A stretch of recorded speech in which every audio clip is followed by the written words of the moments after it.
Joining us now, without further ado, this was one of my favorite people in the world, is Ambassador Ann Patterson. Now, Ann Patterson's been around the block. She has served her country in a diplomatic capacity for, she's had almost a 40-year career.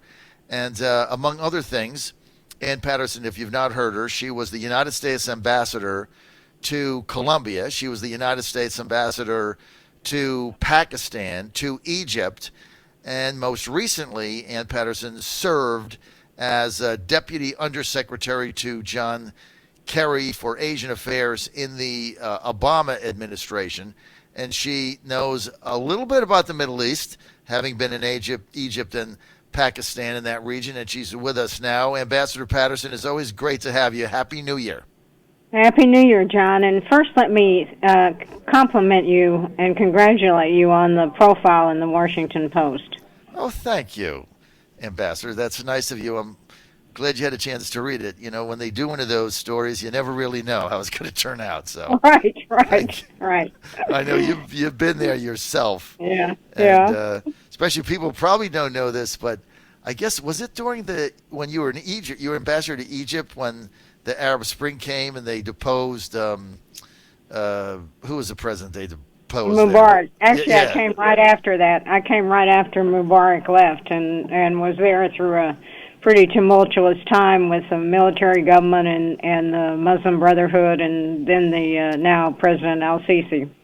Yeah, so they had, so people know this. So Ann Patterson was our ambassador, and they had big pictures of her, and they would carry the pictures upside down, and then they would set them on fire. That's not very nice, Mrs. Ambassador, to set your picture on fire upside down. That's a tough region. You had a tough crowd out there. I know you have to have a thick skin. And I saw that video one day, and I'm like, she's the nicest lady you would ever meet. And they're like hanging her picture upside down and burning it. I said, that's not very nice. Yeah. All right, let's go. I was at the White House. Yesterday. It's no laughing matter. I'm sorry, I shouldn't laugh, but they did do that. I was at the White House yesterday, and the president lays out this grand plan of all plans, the mother of all peace plans. And I got to tell you, it took me by surprise because I didn't think, number one, it would be a two-state solution. It had leaked that it was not, so I had kind of written it off. Secondly, I've not seen the plan, but the way the president outlined it is 80 pages of detail with maps and everything else. And but the Palestinians, Abbas rejected it immediately without even seeing it. And Trump, in his speech at the White House, appealed to President Abbas to take a serious look at it and to choose peace and prosperity. What are your thoughts on this whole thing now? So thank you, John, and it's always a pleasure to talk to your listeners. Well, first, let's put this in context. There have been 72 years of failed efforts on the peace process, and I think there have been something like over 700 UN resolutions. And I personally watched Secretary Kerry put his heart and soul into this effort in a way you couldn't possibly imagine. So let's not sort of criticize the administration right off the bat because nothing else has worked either. And I'm not going to talk about domestic politics on either about Israel or the U.S. because that's not my area of expertise. But, John, I do think it's just simply too one-sided. And the Israelis have gotten a lot of things out of this that they wanted for decades. They essentially get full control over Jerusalem.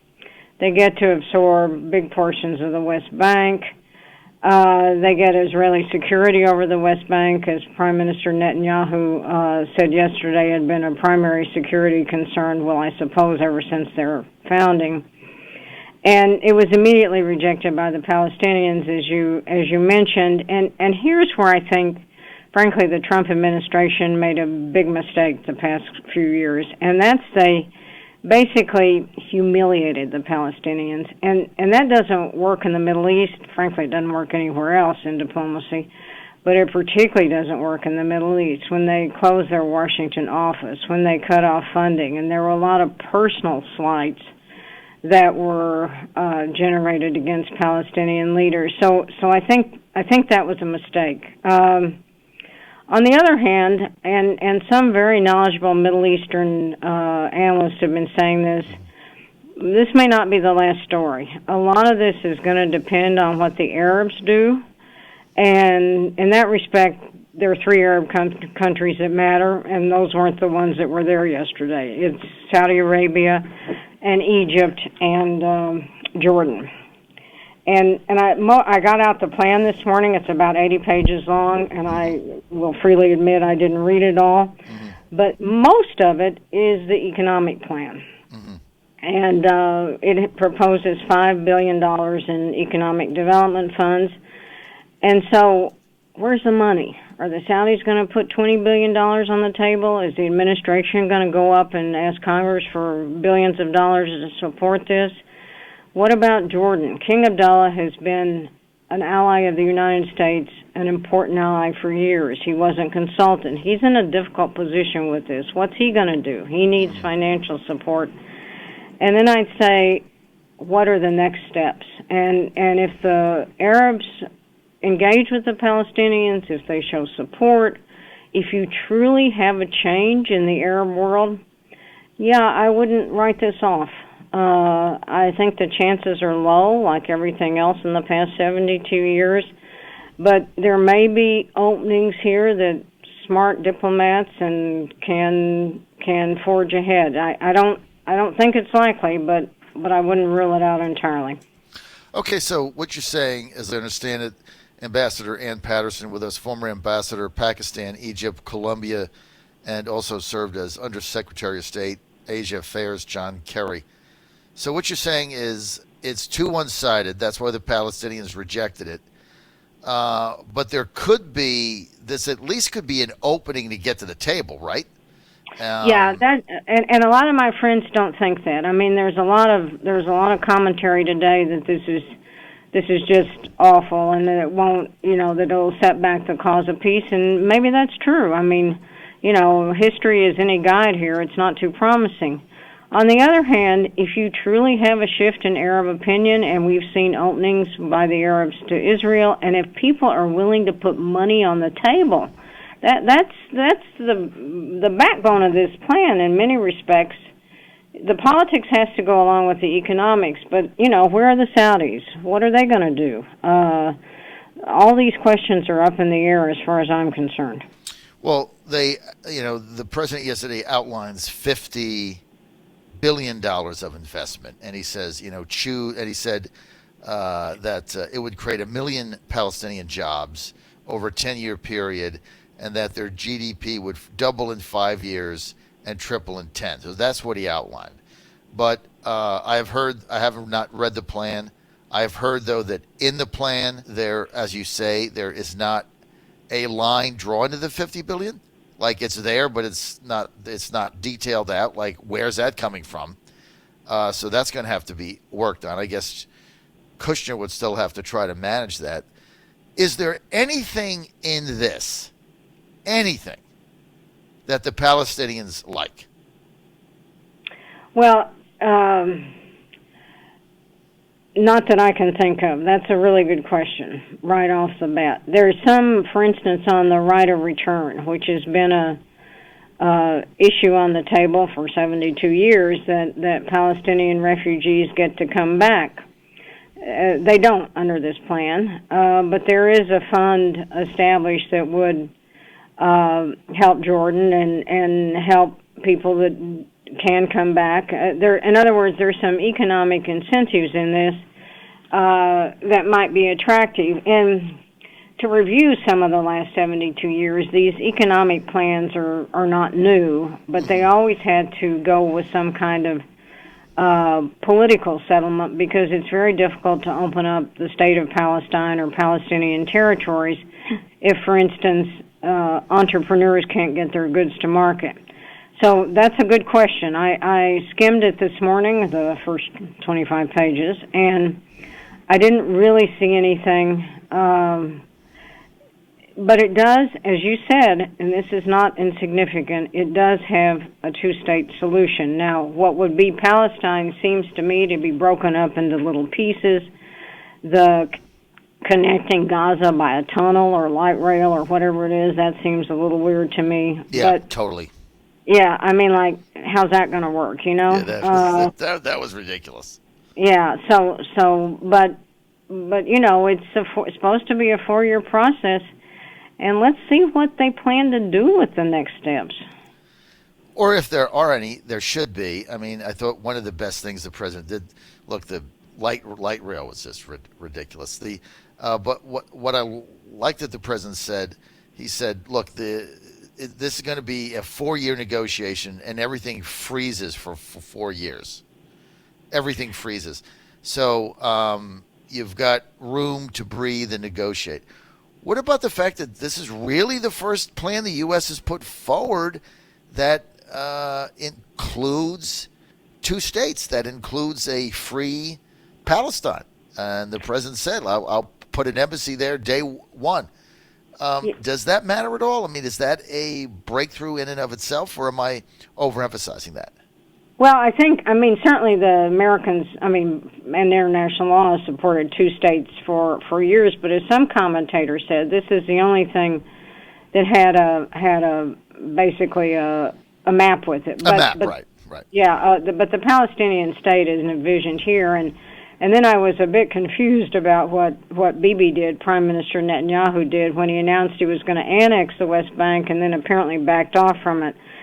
So yes, this idea of putting down an American plan has been around for literally decades, and I suppose this may be the first one that's been put forward. But this is where I think, again, they made a mistake in sort of cutting. They tried to show, the administration tried to show the Palestinians that they had no other options. Well, you've always got, in the Middle East, there's always an option, which is to dig in your heels and do nothing. You know, I mean, in other words, I think that was a serious tactical mistake. But let's see what the Egyptians and the Saudis and the Jordanians can do with this, and the Europeans. They were, as I could tell, largely absent from the president's discussion yesterday. The Brits came out in sort of modest support, but that all these players have to be engaged in this process. What would the next step be? I mean, Abbas rejected it out of context. He said, "No, we're not going to do that." What would be the leverage? Because you can't get anything done until you get the people at the table, right? Right, and absolutely. Even though President Abbas was only going to run for 1 term, he's been there for 5 or something. He's not going anywhere. So how do you get him to the table? I mean, if you were managing this right now for the State Department, and Pompeo called you up and said, Ambassador, I want you to get on a plane, get to Israel, get the players together. How would you do that?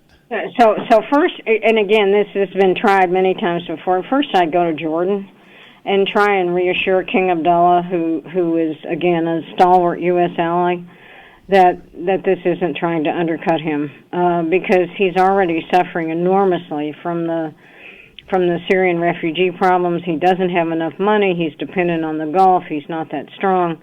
So that would be the first sort of reassurance visit, I'd say. And then I personally wouldn't go to Israel. I'd go to Saudi Arabia and ask what they're going to deliver, and the UAE perhaps, because obviously they were willing to support this right out of the gate. Go to Saudi Arabia and say, can you help bring at least some. I don't think Abbas would engage. I think he's got a huge domestic problem right now. Are there Palestinians that you can talk to, that you can open up a channel with? That would be, my first thought without a lot of reflection on this. The Saudis and the Gulf Arabs have to play a big role in this. Bigger role than I think they're going to be willing to play right now. Look, at least we have a dialogue. I don't think Bibi gets reelected. Do you see any? I mean, and I know you don't get involved in domestic politics, and this would be it. But just, I follow this stuff as a layman. I mean, the polls are tied, but I mean, it's pretty obvious to me that when push comes to shove, the undecideds, there's about 15-20% in Israel now undecided, the latest poll that came out. When you're the incumbent and you've got 20% undecided a month out, that is not a good sign. I don't see how he keeps power. I think it's going to be Benny Gantz. Any read on him at all? Well, so yeah, I was going to say about Bibi Netanyahu. I think I told you in a previous conversation, this guy is one of the cleverest politicians on the planet. Mm-hmm. I mean, the way he frankly played that yesterday, and I will comment on his domestic politics, the played into his own reelection possibilities. He's got huge problems. But man, the guy is a survivor. So you may be right. You may be right. And I frankly, let's be clear about Gantz. He's not a big lefty by any stretch of the imagination, right. and he has a lot of and Israel is generally speaking moved very much to the right over the past 15 or 20 years. So, but I thought Gantz handled this very cleverly. He came here. He could hardly refuse. He had a meeting with Trump. He sort of kept his, nose out of the press. I thought he handled it very cleverly, but let's see what happens in their third election. When is it? Next month, I think. Next month. But you're right. I mean, seeing Netanyahu there yesterday at the White House, and I was there, it was like he was doing an Israeli campaign rally, right? I mean, he was totally playing to the Israeli press, totally playing to the cameras, rolling him back. The other thing is, you look at the time of this. He set it for noon, right? What is Israel? 8 hours ahead of us? Yeah, prime time. Time. Because I didn't think of it until I was there, because I go to these all the time, and they're never at 12 o'clock. They're 3, they're 4, they're in the afternoon. Always, because, you meet during the day, you go to lunch, and I'm like, 12 o'clock, that seems like awfully odd, because his plane to Wildwood was like at 4 in New Jersey. So I just thought that was odd. And then I'm thinking to myself, okay, now I get it. He's prime time making Israeli TV with Netanyahu there making a speech, right, at 7 o'clock at night, making all the 7 o'clock and 8 o'clock live shows back in Israel. So that's why they planned it at noon. I mean, you're right. The guy's clever. No question about it. He's a survivor. So the other thing, John, I think, which is why I really wanted to read the administration proposal, I think the Prime Minister said things that weren't exactly in the proposal. Now, that's why I want to read it for myself. I mean, not to say that he's lying or anything, but, he probably put the best possible cast on it. I mean, again, he hasn't lasted for years in this environment by being anybody's fool. The first time I heard him speak was probably 25 or 30 years ago, and he was good. He was good. Well, we'll see what plays out. Ambassador Ann Patterson, former ambassador to Colombia, to Pakistan, and to Egypt. Now she's a senior. What's your title again? Now I should have. At the Qatar Business Council, I'm the president of the Qatar Business Council. President of the Qatar Business Council, and has a long career as a diplomat in the United States, and a very interesting. I just find it interesting that you were in South America and then the Middle East, and then you were at Kerry's Asian desk as undersecretary. Quite the career, and it's always good to have you on and get your perspective, Ambassador Patterson. And quite frankly, about 100% of the time you're right. So that's a pretty good track record. Pretty good. Thank you. Thanks for being with us. Okay, thank you, John.